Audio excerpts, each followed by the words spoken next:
আমরা এই পর্যায়ে একটু বিসিবিতে যাব। সহকর্মী হাসিনুর রহমান সার্বিক পরিস্থিতির খোঁজ খবর রাখছেন।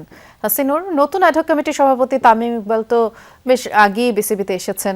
কমিটির অন্য কোনো সদস্য এসেছে কিনা এবং আজকে কোনো প্রেস ব্রিফিং, কোনো সভা কিছু হবে কিনা এ বিষয়ে কি খবর আছে? হ্যাঁ, যারা অ্যাডহক কমিটি গঠন করেছে, যাদের নিয়ে গঠিত হয়েছে, তামিম ইকবাল সহ তার অধিকাংশ জনই উপস্থিত হচ্ছেন। অন্তত ৬-৭ জন তো হয়েছেনই, এবং তারা নিজেদের মধ্যে এই মুহূর্তে একটা মিটিংয়ে বসেছেন।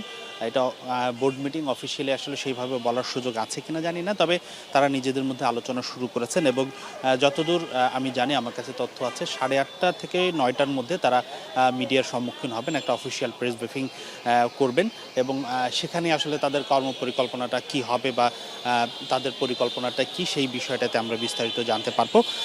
এবং এই মুহূর্তে আসলে আমি নিজে দেখেছি, তামিম ইকবাল এসেছেন, রফিকুল ইসলাম বাবু এসেছেন, তানজিল চৌধুরী এসেছেন, ফাহিম সিনহা এসেছেন। তো বেশ কিছু যারা পরীক্ষিত সংগঠক, যারা গতবার নির্বাচন আসলে বর্জন করেছিলেন, বর্জন করেনি, তাদের সংখ্যাটাই তো বেশি এই প্যানেলে। এছাড়াও মিনহাজুল আবেদিন নান্নু আছেন, বেশ কিছু পরিচিত মুখ আছেন।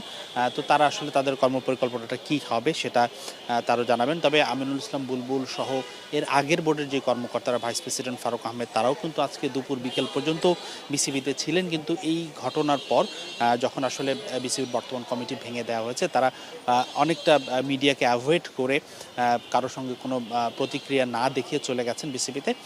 তো অবশ্যই যারা দায়িত্ব পেয়েছেন, যাদের দাবি পূরণ হয়েছে, তারা স্বভাবতই খুশি এবং তারা তাদের অফিসিয়াল প্রতিক্রিয়া, কর্মপরিকল্পনা জানাবেন। তবে আমিনুল ইসলাম বুলবুল সহ যেই বোর্ডটা ভেঙে গেছে, তাদের আসলে আনুষ্ঠানিক প্রতিক্রিয়া এখন আমরা জানার সুযোগ হয়নি, বা তারা কথা বলেনি, গণমাধ্যমকে এড়িয়ে গেছে। তো দেখা যাক, তার পরবর্তীতে তামিম ইকবাল অবশ্যই তিনি কথা বলবেন, গণমাধ্যমের মুখোমুখি হবেন। তিনি কিভাবে বোর্ডটা এখন পরিচালনা করতে চান, এটা যেহেতু একটা অ্যাডহক কমিটি, 3 মাসের মধ্যে তারা একটা নির্বাচন দিবেন, তো পূর্ণাঙ্গ রূপরেখা তারা নিশ্চয়ই জানাবেন।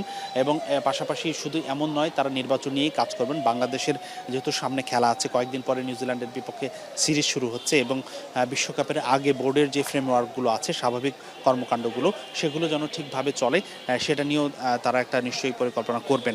আমার মনে হয় এই সভা শেষে আমরা একটু জানতে পারবো যে এই অ্যাডহক কমিটি হলো, সাব কমিটিগুলোতে কারা কারা থাকছেন, যেমন ক্রিকেট অপারেশনস কে চালাবেন, ফিন্যান্স কে চালাবেন, মিডিয়া কমিটি কে চালাবেন। তো 8:30 থেকে 9টার দিকে যে প্রেস কনফারেন্সটা হবে, আমার মনে হয় সেখানে আমরা পূর্ণাঙ্গ একটা ধারণা পেয়ে যাবো। তো এই ছিল আমার কাছে সবশেষ আপডেট।